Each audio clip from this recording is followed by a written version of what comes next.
दोस्तों, आपने बॉलीवुड की फिल्मों में अक्सर देखा होगा कि एक जैसी शक्ल वाली दो अभिनेत्रियां एक ही फिल्म में दिखाई देती हैं। पर क्या आप जानते हैं, हमारी बॉलीवुड में एक ऐसी अभिनेत्री थी जो बिल्कुल माधुरी दीक्षित की तरह लगती थी। जी हाँ, हम बात कर रहे हैं अभिनेत्री फरहीन की, जो 90 के दशक की एक जानी मानी अभिनेत्री रही। इन्होंने काफी सारी हिट फिल्में बॉलीवुड को दी, पर ये अपनी एक्टिंग को लेकर इतनी चर्चा में नहीं रही जितना कि 90s की पॉपुलर एक्ट्रेस रही माधुरी दीक्षित की तरह दिखने के चलते सुर्खियों में छाई रही, क्योंकि इनका चेहरा काफी हद तक उनसे मिलता था, जिसका असर इनके करियर पर भी पड़ा। यही वजह से इनकी फैन फॉलोइंग भी तेजी से बढ़ी और अचानक एक दिन ये इंडस्ट्री से गायब हो गई और फिर कभी बॉलीवुड में दिखाई नहीं दी। लेकिन दोस्तों, क्या आप जानते हैं माधुरी दीक्षित की ये हमशक्ल आज कहाँ है, क्या करती, कैसी दिखती है? अगर आप भी इनके बारे में जानना चाहते हैं तो वीडियो के एंड तक बने रहना। साथ ही इस खूबसूरत अदाकारा के लिए हमारी वीडियो को लाइक तो कर दो।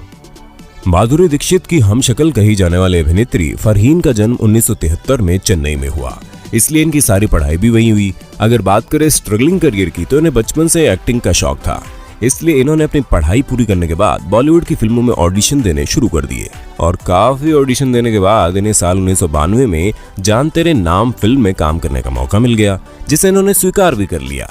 इस फिल्म में बतौर मुख्य अभिनेत्री काम किया और काफी अच्छी एक्टिंग की, जिसके चलते पहली फिल्म में सुपर हिट हो गई। इनके इसी अच्छे प्रदर्शन को देखते हुए इन्हें कन्नड़ की सुपर हिट फिल्म हल्ली मस्टरू में काम करने का मौका मिल गया। इनकी ये फिल्म सुपर हिट हो गई। इस फिल्म को करने के बाद इन्होंने कई फिल्मों में काम किया, पर इन फिल्मों में इन्होंने फरहीन नाम से नहीं बल्कि बिंदिया नाम से काम किया और तेलुगु सिनेमा में पहचान बना ली। इन फिल्मों को करने के बाद ये वापस बॉलीवुड में आई और एक के बाद एक फिल्मों में काम किया, जिसमें आग का तूफान, नजर के सामने, सैनिक और तहकीकात जैसी फिल्में शामिल हैं। इन फिल्मों में काम करके इन्होंने खूब सफलता हासिल की, पर जितना अपने एक्टिंग को लेकर सुर्खियों में बनी रही, उससे कहीं ज्यादा ये धक धक गर्ल माधुरी दीक्षित की हमशक्ल के रूप में चर्चा में बनी रही। इनका चेहरा काफी हद तक माधुरी दीक्षित से जो मिलता था, जिसके चलते माधुरी दीक्षित की डुप्लीकेट के रूप में काफी प्रसिद्ध हुई। इसका असर इनके करियर पर भी पड़ा, साथ ही इनकी फैन फॉलोइंग भी काफी बढ़ गई। पर जब ये अपने करियर के शिखर पर थी तो इन्होंने क्रिकेटर मनोज प्रभाकर से सीक्रेट मैरिज कर ली और हमेशा के लिए इस इंडस्ट्री को अलविदा कह दिया। इन्हें आखिरी बार 1996 की फिल्म अग्नि प्रेम में देखा गया। इस फिल्म के बाद ये किसी फिल्म में नहीं दिखी और अपने करियर को विराम दे दिया।